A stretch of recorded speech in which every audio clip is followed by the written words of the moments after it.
There, grace and peace to you. I'm Captain Roger from the Grass Valley Corps of the Salvation Army.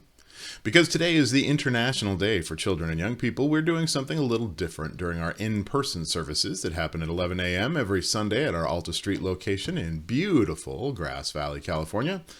Instead of tackling the next section in our journey through the book of Acts, we thought we'd spend a few minutes talking about one of the amazing groups of young people that we find in the Bible. So turn with me today to the Old Testament book of Daniel. Today we're going to be reading from the New Living Translation, 2nd edition, but I may even be telling the story more than reading it so that you can get a better understanding of what's going on with the kids that we're talking about. You'll find that you can follow along in chapter 1. Now, you need a little background. For about 100 years, the people of Judah had lived as if God didn't matter. They lied, they cheated, they stole, they worshipped statues and things that were part of the natural world instead of worshiping the one true God. Not all of them, but most of them. God sent them messages through prophets. Isaiah, Ezekiel, Habakkuk, Micah, and Jeremiah, they were all sent to speak for God, passing on the word that Judahites needed to stop taking advantage of people who were poor or weak, stop worshiping things made out of wood and stone, stop praying to the sun in the sky as if it were a god. If they would just turn back to the Most High God, the one who created the entire universe, including each and every one of us, it would make the difference. And a few people did listen, but not enough. Not nearly enough. Now God had his prophets warn the people that if they didn't listen, and soon that an army was going to come and get their attention, but the people still didn't listen. And then one day the city of Jerusalem woke to find themselves surrounded by warriors from Babylon, the biggest and strongest country in the world. They couldn't even think about fighting. Oh, they tried, but really, the Babylonians, led by their king Nebuchadnezzar, rode in. They took the people living there captive, at least the ones they left alive. One day, Judah had been a proud country, thinking that they were untouchable, even as they insulted the God that they expected to protect them. And the next day, they were people in chains, locked into long lines as they were taken away from the homes that they had known all their lives. Nebuchadnezzar took them all with him to Babylon, and told them that they would live here now. You might think that they would fight then, but the king did something else. In the Bible, in a book called Daniel, we hear this, and this is from Daniel chapter 1, verses 3 and 4. Then the king ordered Ashpenaz, his chief of staff, to bring the palace some of the young... I already messed up. Let me read that again. Then the king ordered Ashpenaz, his chief of staff, to bring to the palace some of the young men of Judah's royal family and other noble families who'd been brought to Babylon as captives. Select only strong, healthy, good-looking young men, he said. Make sure they're well-versed in every branch of learning, they're gifted with knowledge and good judgment, and are suited to serve in the royal palace. Train these young men in the language and literature of Babylon. Then they took the children of the leaders of Judah, and they made them hostages in the palace itself. Any attack against the king surely would have put their own children at risk, so the people wouldn't fight. That wasn't enough for the king, though. He enrolled all the children that he took into a special school, one that taught them how to be Babylonians. The best and the brightest, the children who would grow up to lead their people, he was teaching them to be his people instead. See, first he had taken away their freedom, and then he had taken away their country. And now he has taken these young men away from their families and is working on taking away their identities. In fact, he even tries to control what they eat and drink. The Bible says that the king assigned them a daily ration of food and wine from his own kitchens. They were to be trained for 3 years, and then they would enter the royal service. Daniel, Hananiah, Mishael, and Azariah were 4 of the young men chosen, all from the tribe of Judah. Now, these 4 were probably all between 12 and 16 years old when they were brought to the palace. Imagine being 12 and finding yourself taken away from your home and country. Most everyone you had known had been killed, and then you were taken from your surviving family members and brought to work for the very government that had done all those things. There was one special thing about these 4, however.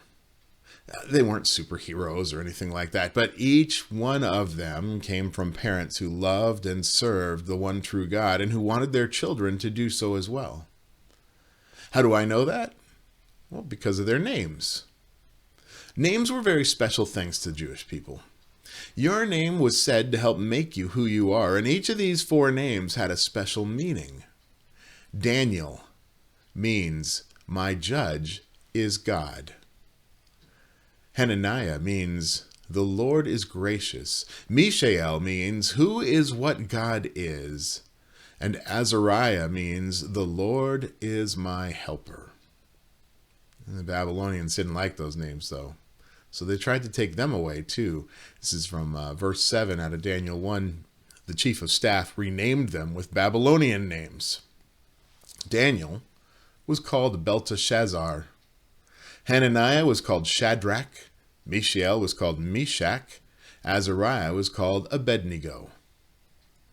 Now, their new names all referred to worshiping various gods of Babylon instead of celebrating the God of Judah like their original names had. And having lost everything, nation, home, family, food choices, and even their names, these 4 could have just given up. After all, what did they have left? But Belteshazzar did something strange. Look at verse 8. It says, Daniel was determined not to defile himself by eating the food and wine given to them by the king. He asked the chief of staff for permission not to eat these unacceptable foods. Let me explain. The Jewish faith had some pretty strict rules about what you could or could not eat. And not everything that the Babylonians ate was allowed. For example, the Babylonians farmed pigs and they ate roast pork, but God had told the Jews not to eat animals like pigs. It was one of the things that set them apart from the other people of the world. All of the young men who had been taken captive were fed whatever food came from the king's kitchen that day. No one got to order anything different. There was no menu. There was no list of choices. It was just, hey, today the king's eating bacon. Therefore, every one of us is eating bacon. Remember, the king is trying to train them all to be good Babylonians. But Daniel decided that this was something he could control. He went politely to the chief of staff and he asked for permission to avoid the food that was being prepared by the kitchen. Look at verses 9 and 10. Now, God had given the chief of staff both respect and affection for Daniel, but he responded, I'm afraid of my lord the king, who has ordered that you eat this food and wine. If you become pale and thin compared to the other youths your age, I'm afraid the king will have me beheaded. See, if Daniel picked out the things he wouldn't eat and he got all scrawny or began to get weak because he wasn't eating enough, then the chief of staff was the one who'd be in trouble and maybe even killed. So he said, no, you eat what everyone else eats. But he wasn't the one who actually saw the prisoners every day. So Daniel tried again, verse 11. Daniel spoke with the attendant who'd been appointed by the chief of staff to look after Daniel, Hananiah, Mishael, and Azariah. Please test us for 10 days on a diet of vegetables and water, Daniel said. At the end of 10 days, see how we look compared to the other young men who are eating the king's food. Then make your decision in light of what you see. And now this is kind of like when dad says no, you go ask mom. Yeah. But let me tell you what Daniel's actually asking for. A lot of people read this and they're like, well, they're just asking if they could eat salad, right? They're just going to have some salads instead of everything else. That's not actually what's being said. The word that's being made into the English word vegetables is the Hebrew word for seeds. So, same thing, but not the same thing, right? He's asking that the kitchen just send over the uncooked grain, the barley or wheat or corn or whatever, instead of giving them a prepared meal. He and his friends would just eat this raw whole grain instead of a real dinner. Any cooking they would have had to do themselves, which would have been difficult because they would have needed to start and stop their meal time along with everyone else in the school. Mostly, it meant these boys would just be chewing hard nuggets of grain and forcing each mouthful down with a swallow of water. What do you think the attendant thought when they suggested this experiment? Verse 14 tells us that the attendant agreed to Daniel's suggestion and tested them for 10 days. Now, I suspect he wasn't sure. I think he just liked Daniel, and he saw him every day, so he thought, yeah, these boys are going to try this crazy thing. They're going to realize they hate it. They're going to go back to food. Or if they start to look thin or sick because they're only eating a little grain each day instead of a whole meal, well, I can just put an end to that experiment. He just, figured, we'll let him give it a shot, right?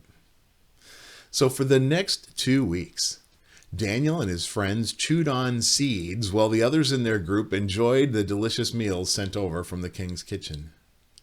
How many of you out there think you'd get sick if you tried to do this? Or at least sick of chewing on grain?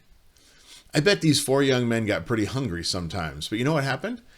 Look at verse 15. At the end of the 10 days, Daniel and his 3 friends looked healthier and better nourished than the young men who'd been eating the food assigned by the king. They looked better. They should have been sick. They should have been starving and thin with their ribs showing. But instead, eating only the foods they knew were acceptable to their God, they were even stronger than the people who had eaten all of the food that they needed. The attendant let Daniel and his friends continue to eat the way they wanted to instead of making them eat what everyone else got. And for the whole 3 years they were in that school, all they ate were dried grains, maybe soaked in water, maybe cooked a little time, if time allowed. Big bowls of uncooked lumpy oatmeal. Doesn't that sound really unappetizing? And at the end of their training, 3 years later, they were the best in their class. The king was so impressed with them, he made them some of his advisors. I mean, he didn't make them like advisors in the palace, at least not right away. He sent them out to the distant areas of his land, but he trusted them and expected them to be Babylonian enough to be able to rule in his name in the areas they were sent to. And beyond that, look at Daniel chapter 1, verse 20. It says, whenever the king consulted them in any matter requiring wisdom and balanced judgment, he found them 10 times more capable than any of the magicians or enchanters in his entire kingdom. So these 4 boys, they did everything they could to make sure that they followed the one true God. They couldn't control a lot of the things that happen in their lives, just like we can't control everything that happens to us. But we all have those 1 or 2 areas where we can, if we try, do things God's way. And just like he did for Daniel and Hananiah and Mishael and Azariah, God will give us special blessings for listening to what he teaches us. Doing things God's way is always the best choice, even when it isn't the easiest way. Any comments, questions, or discussion, please feel free to put them in the comments section or email me directly. I'm happy to answer anything on or offline. And hey, God bless your week. Whoever you are, wherever you think you've got yourself to, remember this. You have nothing to fear, because wherever you go, God is already there. Just go with God. Grace and peace to each and every one of you in the coming week. See you next time.